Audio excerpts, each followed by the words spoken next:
इस गीत को हमारे पूर्वजों ने भी गाया, लेकिन देखा पुरखा पुरनिया के तरह तो न बनी, दद्दा लोगन के तरह तो न बनी। ये लिए कि दद्दा लोग दद्दे लोग रहना, नंदनिया नंदनिया रही। हाँ, नंदनिया के तरह गाए थे। गावे कैसे गावे मास्टर साहब? अरे राम जय को राम रे झूलनी,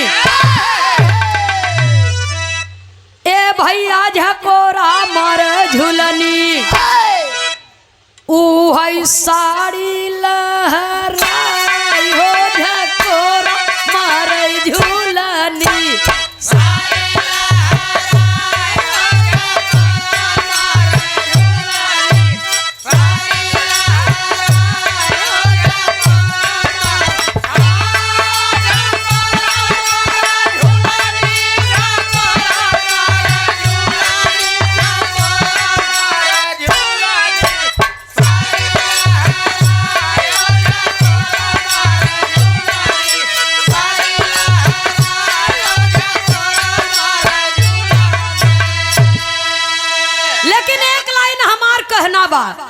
भक्ति करे के चाहिए, लेकिन अंध भक्ति ना करे के चाहिए। भक्ति करिए परंतु अंध भक्ति मत करिए। जो उन्हें चीज का गवाही दिल न दे, ओके दिमाग से जबरदस्ती माने के ना चाहिए। इसलिए कहना है,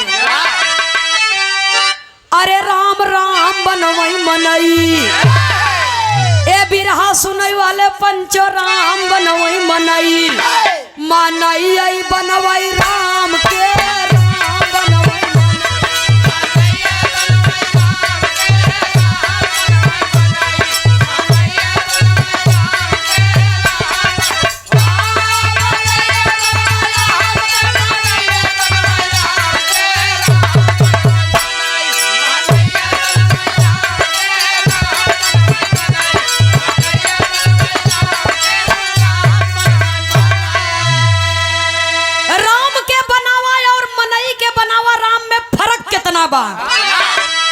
अरे राम के बनावल मनई डोलई और बोलई,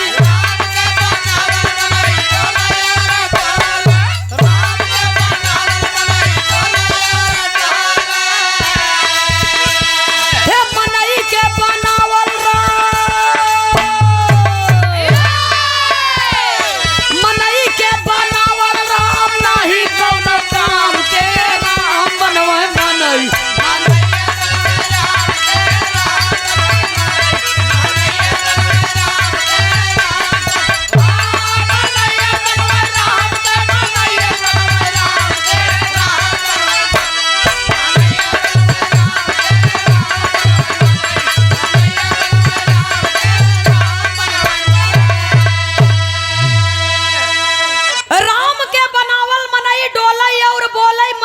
बनावल राम नाही कौनो काम के।